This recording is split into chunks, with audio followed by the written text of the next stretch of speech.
월드컵이나 올림픽 개회식에 초청을 받는다면 어떨까요? 그것도 VIP로 초청을 받는다면 어떨까요? 이 VIP로 초청을 받는다면 아마 특권 중에 특권일 것 같습니다. 전에 제가 한두 번 이야기를 한 것 같아요. 달라스 카우보이 주 경기장은 10만 명의 관중을 수용하는 큰 운동장입니다. 한 3년 전에 바르셀로나와 멕시코 대표의 연습 경기가 이 달라스 카우보이 주 경기장에서 한 적이 있었습니다. 당시 바르셀로나는 메시나 이니에스타 그리고 현 바르셀로나의 감독인 사비가 선수로 있던 최고의 전성기를 누리는 시절이었습니다. 그때 초청을 받아서 이 카우보이 주 경기장의 VIP실에서 경기를 관전한 적이 있었습니다. 이유가 뭐였냐면은 우리 성현이가 초등학교 때 축구를 했었는데 그 성현이 축구팀의 코치가 달라스 카우보이 주 경기장의 재정 담당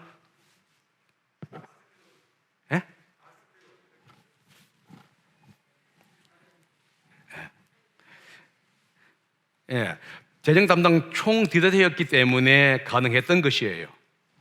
세계 최고의 감독, 그리고 선수를 본다는 것, 그리고 세계에서 몇 번째까지 앉는 큰 주 경기장에 VIP실에 간다는 것은요, 특권 중에 특권입니다.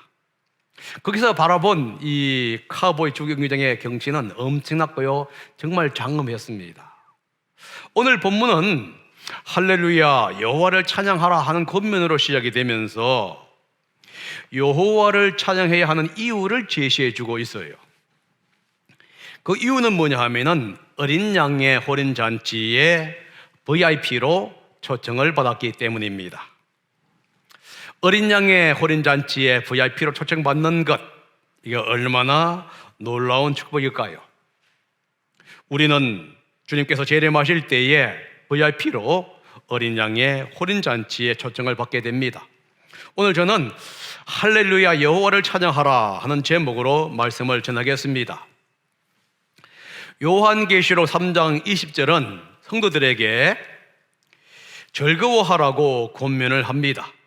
20절에 보면 하늘과 성도들과 사도들과 예언자들이여 즐거워하십시오. 왜냐하면은 하나님이 바벨론을 심판하셨기 때문에 그렇습니다. 성도들을 위해서 하나님은 바빌론을 심판하셨습니다. 이 즐거워하라는 권면에 반응해서 이제 할렐루야 찬양단이 등장하여 하나님을 찬양하고 있습니다. 이 할렐루야 찬양은 요한계시록 19장 1절에서 10절에 4번이나 등장을 합니다. 1절에서 5절은 3번 나오고 6절에서 10절은 1번 나옵니다.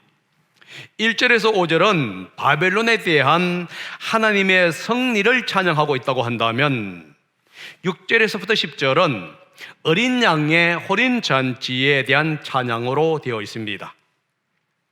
1절과 5절에 나오는 3번의 할렐루야 찬양은 요한계시록 18장에 나오는 3번의 탄식과 대조가 되지요. 요한계시록 18장 9절에서 19절은 세 그룹, 세상의 왕들, 상인들, 그리고 해상무역을 하는 사람들이 큰 음녀 바벨론의 멸망을 슬퍼하면서 탄식합니다. 반면에 19장 1절에서 5절은 다른 세 그룹이 이 바벨론을 심판하는 여호와 하나님을 찬양하고 있는 거예요. 1절부터 5절을 좀 더 자세하게 보면 이런 내용입니다. 1절과 3절은 하늘에 있는 허다한 무리가 할렐루야를 외치면서 여호와 하나님을 찬양합니다. 4절은 24장로와 네 생물이 할렐루야를 외치면서 찬양하고 있고요. 그리고 5절은 하늘의 보좌로부터 음성이 나와서 땅에 있는 이 하나님의 종들에게 할렐루야의 찬양에 동참하라고 권면하는 그 내용으로 구성이 되어 있습니다.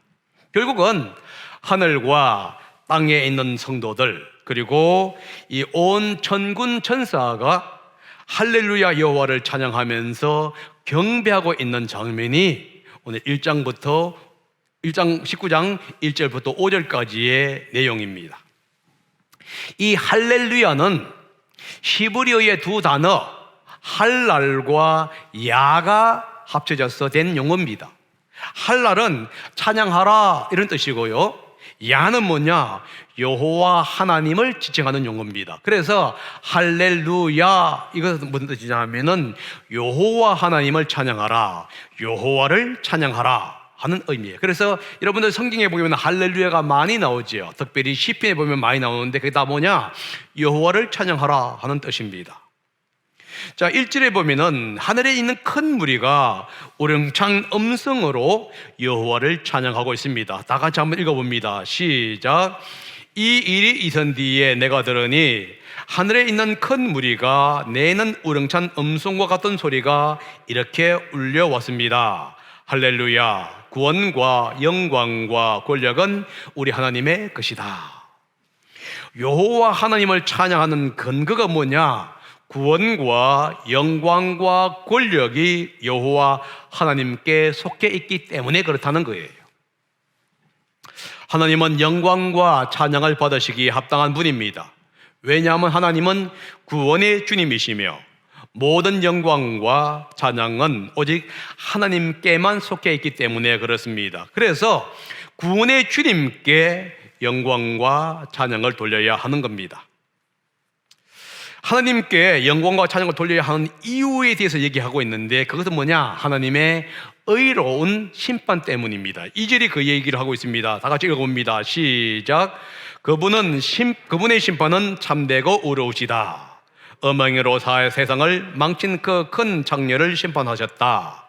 자기 종들이 흘린 피의 훈환을 그 여자에게 갚으셨다. 지금 바벨론에 내린 하나님의 심판을 참되고 의로우시다 이렇게 찬양하고 있습니다. 참되고 의롭다는 의미는 도덕적으로 참되고 법적으로 의롭다, 타당하다 이런 뜻이에요. 그러니까 하나님께 영광과 찬양을 돌려야 하는 이유가 뭐냐? 바벨론에 대한 하나님의 심판이 도덕적으로나 법적으로나 아무런 문제가 없을 뿐만이 아니라 당연하기 때문이다 하는 겁니다. 여러분, 왜 바벨론에 대한 하나님의 심판이 도덕적으로나 이 법적으로 아무런 문제가 없을 뿐만 아니라 그 처벌 자체가 타당할까요?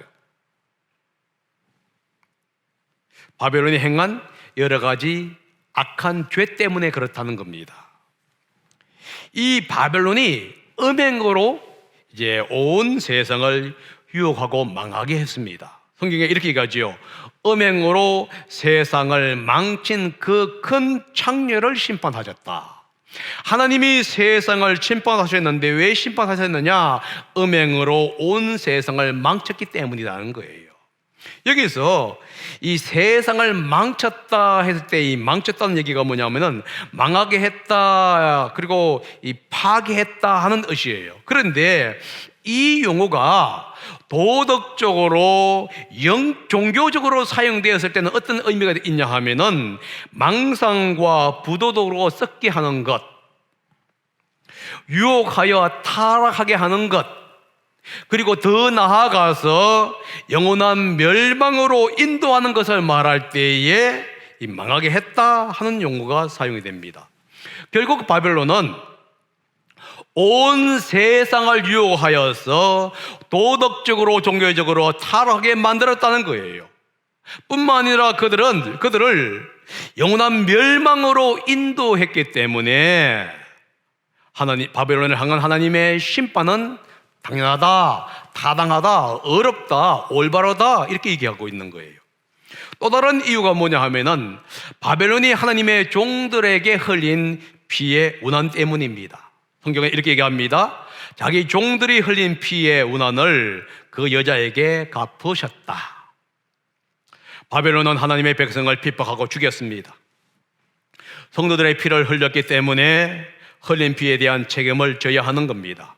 그래서 하나님은 바벨론을 심판하신 거예요. 그러므로 성도의 피를 흘린 바벨론에 대한 하나님의 심판은 참되고 어려울 수밖에 없는 것이지. 또 다른 이유가 있다고 한다면 성도들의 간청 때문에 그렇습니다.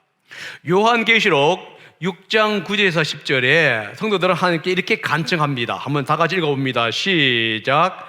그 어린 양이 5째 봉인을 뗄 때에 나는 제단 아래에서 하나님의 말씀 때문에 또 그들이 말한 증언 때문에 죽임을 당한 사람들의 영혼을 보았습니다.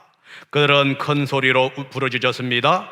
거룩하시고 참되신 지배자님, 우리가 얼마나 더 오래 기다려야 지배자님께서 땅 위에 사는 사들을 심판하시어 우리가 흘린 피의 운한을 풀어주시겠습니까? 복음을 전한다는 이유로, 신앙을 지킨다는 이유로, 우상에게 숭배하지 않는다는 이유로 성도들은 핍박을 받으면서 죽음을 당했다 하는 겁니다. 이 죽임을 당한 성도들이 하나님께 간청합니다. 언제 자신들이 흘린 피의 운한을 풀어주시겠느냐고. 그리고 이 피의 운한을 풀어주시기까지 언제까지 더 기다려야 하냐고 이제 하나님께 질문하면서 간청을 합니다. 여러분, 이렇게 간청한 이유가 뭐냐면은 성경은 하나님께서 자기 백성의 운한을 갚아주신다고 약속을 했기 때문에 그래요. 그래서 성경이 이렇게 얘기하지 않습니까? 심판자는 하나님이시니까 너희가 원수를 갚지 말고 하나님께 맡겨라. 이렇게 하나님은 누누이 얘기합니다. 이 약속에 따라서 하나님은 자기 백성의 원한을 갚아주셨습니다. 갚아주고 있고 앞으로도 갚아주신다고 하는 것이에요. 이 위에 3가지로 하늘에 있는 큰 무리들이 이제 할렐루야 하고 찬양하면서 여호와 하나님의 심판이 참되다고 지금 의로우다고 지금 얘기하고 있는 거예요. 이 큰 무리의 찬양을 들은 24장로와 네 보좌는, 네 생물은 이 보좌 앞에 계신 여호와 하나님께 지금 경배하고 있습니다. 다시 말해서 보좌에 앉아 계시는 여호와를 경배하고 있습니다. 그러면서 뭐라고 하고 있느냐? 아멘, 할렐루야. 무슨 뜻이죠? 진실하다, 진실하다, 맞습니다, 여호와를 찬양하자, 이렇게 외치고 있는 거예요. 24장로와 네 생물은 큰 무리의 찬양에 동조하면서 주님의 심판이 옳다며 하나님을 경배하고 찬양하고 있습니다. 여러분, 이 24장로와 네 생물은요, 천상의 보좌 지근거리에서 주님을 섬기는 천사들의 이 지도자들을 지정합니다. 이들은 어린 양이 두루마리를 취할 때에 그 앞에 엎드려서 어린 양이 인여의 떼기에 합당한 분이라고 경배했던 천사들이에요. 이제 이들은 보좌에 앉으신 하나님께 경배를 합니다. 다시 말해서 큰 무리들의 이 찬양과 함께 동참하면서 바벨론을 심판하신 그 하나님의 심판이, 여호와 하나님이 정말로 합당한 분이고 영광 받기에 타당한 분이라고 지금 경배를 드리면서 찬양하고 있습니다. 이때에 이 보좌로부터 한 음성이 나와서 하나님의 모든 종들에게 할렐루야 여호와 하나님을 찬양하라 하고 격려하는 모습이 나옵니다. 여러분, 이 1절부터 3절의 큰 무리는 하늘에 있는 성도들을 가리키고 있는 거예요. 그런데 5절에 언급된 하나님의 모든 종들은 뭐냐? 땅에 있는 성도들이에요. 다시 말해서 땅에 있는 성도들 중에서 하나님을 경외하는 사람들을 지금 지칭하면서 그들에게 뭐라냐? 하나님을 경배하라, 찬양하라, 이렇게 얘기합니다. 큰 자나 작은 자나 모든 계층의 사람들이 다 하나님을 찬양해야 한다는 거예요.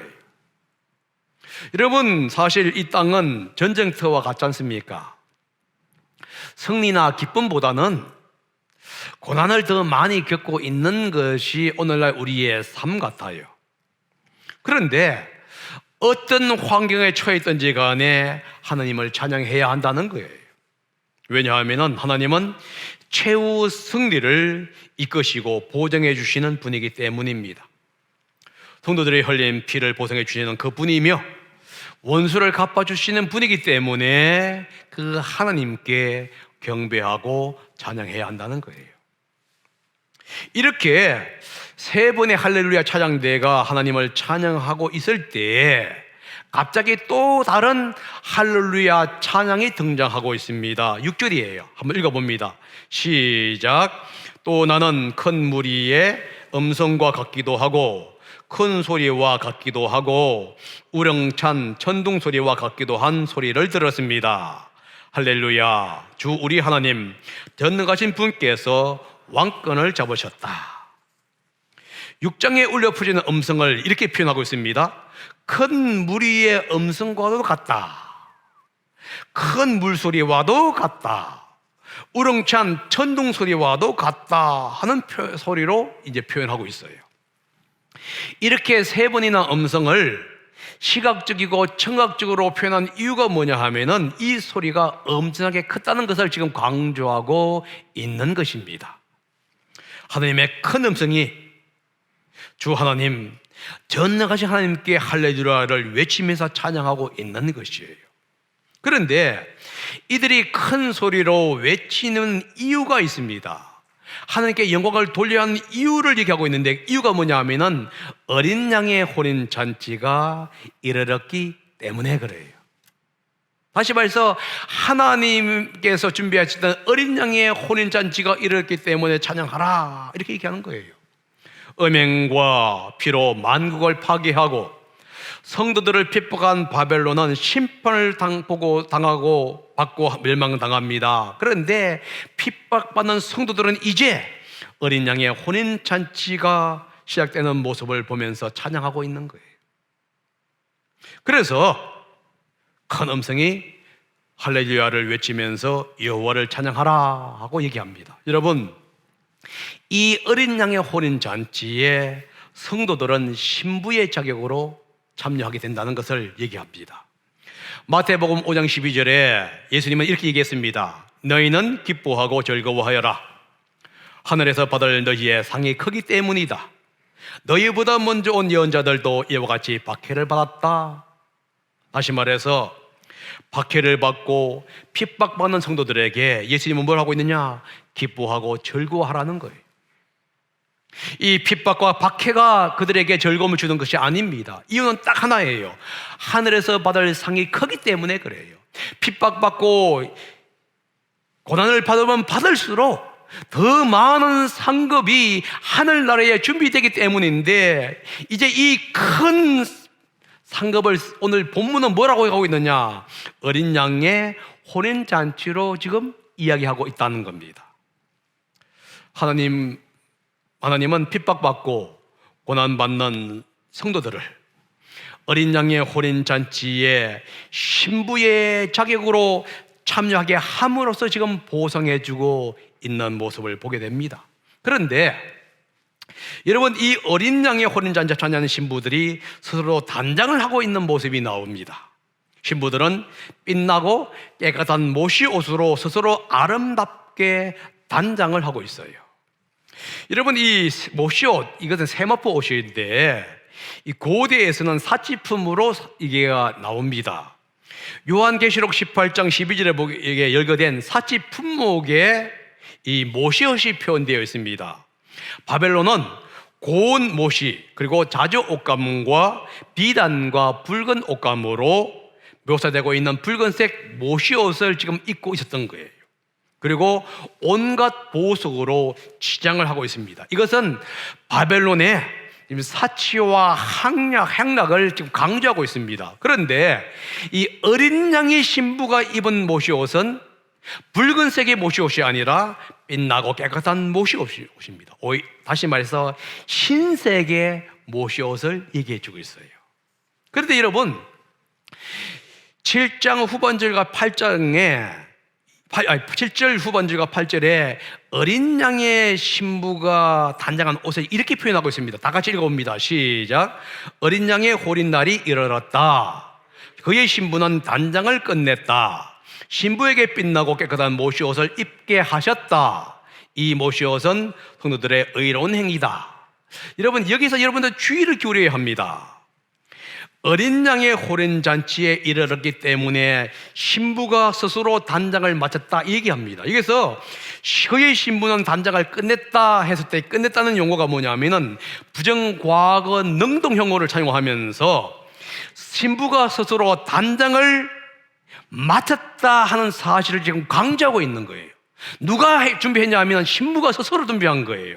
그런데 신부에게 빛나고 깨끗한 모시옷을 입게 하셨다 했을 때에 이 하셨다 하는 것은 뭐냐? 신적 수동태입니다. 다시 말해서 신적 수동태라는 얘기는 어떤 의미냐? 하나님께서 신부에게 빛나고 깨끗한 모시옷을 입혔다 이런 뜻이에요. 다른 말로 말을 하면요, 하나님에 의해서 신부가 깨끗하고 빛나는 모시옷을 입었다 하는 뜻입니다. 여러분, 혼인잔치에 들어가는 것은요, 하나님에 의해서 구원받은 성도가 신부로 들어가지만은 또한 신부 스스로가 이 모시옷으로 스스로 단장해야만 들어간다는 것을 지금 얘기해주고 있다는 거예요. 우리는 이렇게 생각했습니다. 어린 양의 혼인잔치에 들어갈 수 있는 자격은 하나님에 의해서, 그래서 구원받은 성도는 다 들어간다 이렇게 얘기했습니다, 지금까지. 그런데 제가 이 요한계시록 19장을 읽으면서 발견한 게 뭐냐, 하나님에 의해서 어린 양의 혼인잔치에 초청을 받은 신부는 스스로 성결한 삶을 살아야 한다는 거예요. 그래야 들어간다는 거예요.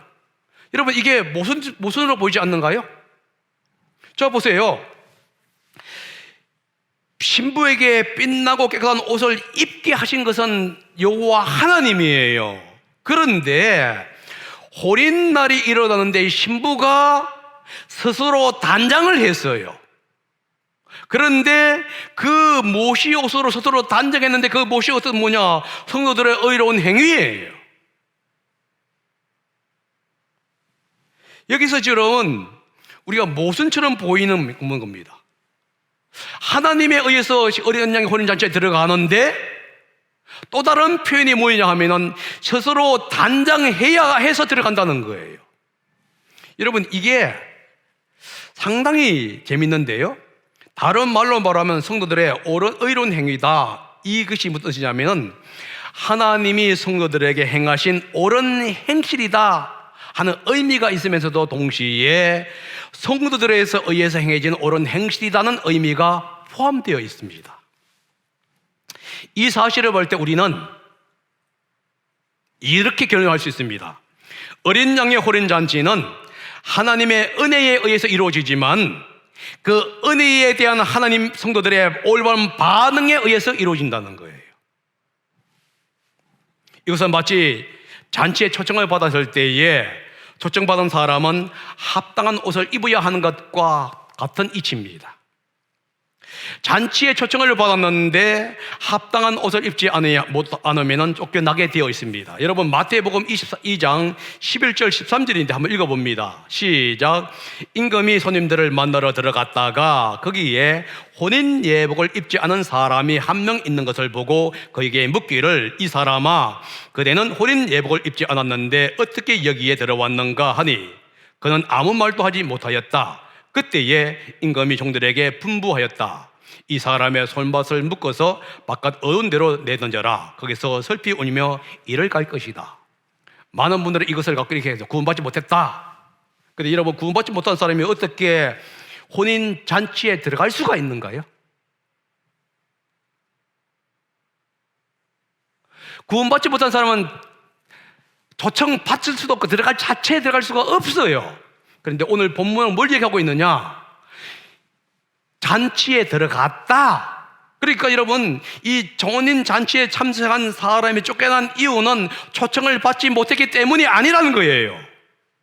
초청을 받고 잔치에 참석을 했는데 왜 쫓겨났느냐? 잔치에 합당한 예복을 입지 않기 때문이란 거예요. 이게 우리에게 주는 상당한 의미가 있는 겁니다. 여러분, 어린 양의 혼인잔치는 구원받은 사람이 신부로 참여하게 됩니다. 그런데 혼인잔치에 참여하는 신부는 스스로 자신을 단장해야 한다는 것을 지금 얘기하고 있는 겁니다.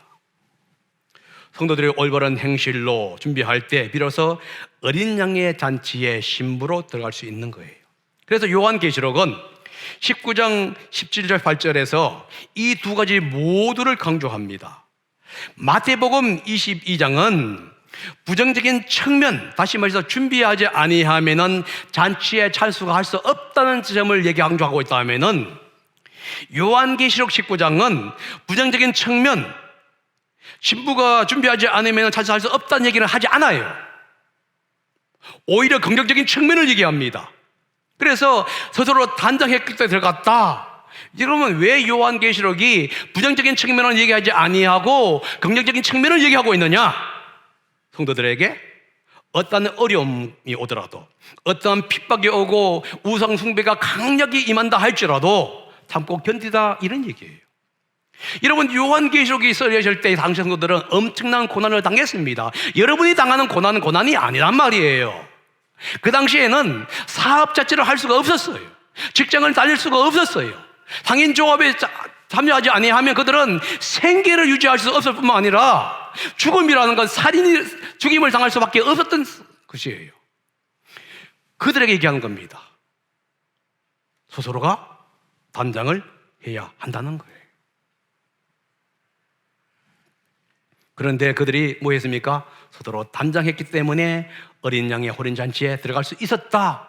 지금 요한계시록이 그 사실을 얘기해 줍니다. 그런데 여러분, 19장 9절에 또 다른 표현이 나와요. 이 어린 양의 호련잔치의 성도들은 손님으로 초대를 받습니다. 한번 9절을 읽어봅니다. 시작. 어린 양의 호련잔치에 초대받은 사람은 복이 있다고 기록하여라. 여러분, 8절에서 뭐라겠죠? 어린 양의 호련잔치에 성도가 신부로 참석을 하고 있는데 9절에서는 뭐라고 표현하고 있느냐? 손님으로 초청받는 걸로 표현되어 있어요. 그러니까 여기서 보게 되면은 복은 누구에게 주어지느냐? 어린 양의 호련잔치에 청함을 받은 사람에게, 손님으로 청함을 받은 사람에게 이렇습니다. 여기서 청함을 받은 사람도 성도예요. 그렇다면 이렇게 얘기할 수 있습니다. 어린 양의 호련잔치에 참여하는 성도는 신부이면서도 손님이라는 거예요. 여러분, 어떻게 신부이면서 손님이라고 할 수 있느냐? 이 언어적인 표현은 고대 사회에서 자주 사용하고 있는 용어입니다. 요한계시록 17장 14절에 이렇게 표현되어 있어요. 그들이 어린 양에게 싸움을 걸 터인데 어린 양이 그들을 이길 것이다. 그것은 어린 양이 만주의 주요 만왕의 왕이기 때문이며 어린 양과 함께 있는 사람들이 부르심을 받고 택하심을 받은 신실한 사람이기 때문이다. 여기서 보게 되면 부르심을 받고 택하심을 받았다, 이렇게 나옵니다. 어린 양과 함께 있는 사람은 부르심을 받고 택하심을 받는 거예요. 부르심을 받고 택하심을 받았다, 이게 뭐냐면 초청을 받았고 이미 선택받았다, 이런 얘기예요. 그런데 이게 두 가지가 같이 나옵니다. 무슨 뜻이냐면은 어린 양의 혼인잔치는 하나님의 신부로 택함을 받은 사람에게 손님으로 오도록 초청을 받은 것으로 표현되어 있다는 거예요. 구원받지 못한 사람은요, 어린 양의 혼인잔치에 애초에 초청을 받지 못해요. 구원받는 사람만이 신부로 손님으로 초청을 받는데 그 사람은 스스로 자신을 단장을 해야 한다, 이겁니다. 여러분, 히브리서에 보게 되면 이런 얘기가 나와요. 예수님을 가리켜서 뭐라 했느냐? 대제사장이면서 제물이다. 그죠? 어떻게 그것을 이해할 수 있냐는 거예요. 이게 바로 언어적인 표현이라는 겁니다. 오늘 여기서도 비슷하게 나온 겁니다. 구원받은 성도에게 뭐라고 부르냐? 신부이면서 손님으로. 그런데 그들은 누구에 있느냐? 스스로 단장을 해야만 하는 거예요. 하나님으로부터 이미 단장을 받았지만은 스스로가 그 하나님으로부터 받았던 그 모시 옷으로 스스로가 단장했을 때, 더럽히지 아니하고 깨끗이 보존했을 때 어린 양의 혼잔치에 손님으로 혹은 신부로 들어간다는 거예요. 이게 제가 이걸 보면서 상당히 충격적이었습니다. 지금까지 제가 알고 있었던 그 말씀과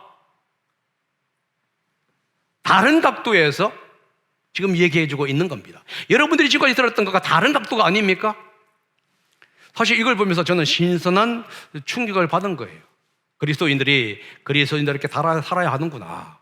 하나님의 구원을 받은 사람들은 구원받은 성도답게 백성답게 살아야 하는 이유를 지금 다시 한 번 더 요한계시록이 우리에게 말씀하고 있다는 것이에요. 이 말씀을 전하는 천사에게 요한은 이제 경배하려고 합니다. 그러자 천사는 자신도 요한처럼 정인이요 종으로서 경배받을 자가 아니고 오직 경배는 여호와 하나님께만 해야 한다고 얘기합니다. 여러분, 천사는 경배의 대상이 아니에요. 경배의 대상은 오직 하나님과 어린 양이신 예수님이라는 겁니다. 사실 이 사실을 요한계시록 4장과 5장이 이미 말씀해 주었습니다. 그러므로 성도들이 섬기고 예배하고 경배해야 할 대상은 오직 하나님이에요. 오직 어린 양이신 예수님밖에 없다는 사실을 여러분 기억하셔야 합니다. 그래서 예배는 성도의 특권인 거예요. 하나님께 예배를 드리는 것은요, 선택받고 초청받은 성도들의 특권이라는 사실을 기억하셔야 합니다. 그래서 성도들은 예배 드리는 일에 온 몸과 정성과 마음을 쏟아야 하는 겁니다.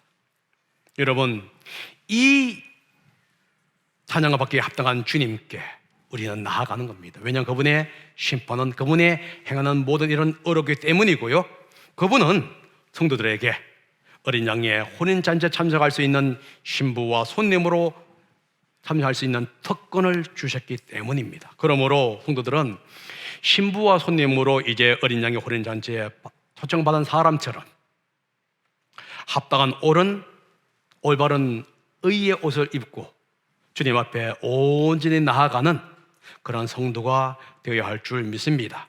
그런 성도가 되기를 예수님의 이름으로 축복합니다. 기도하겠습니다.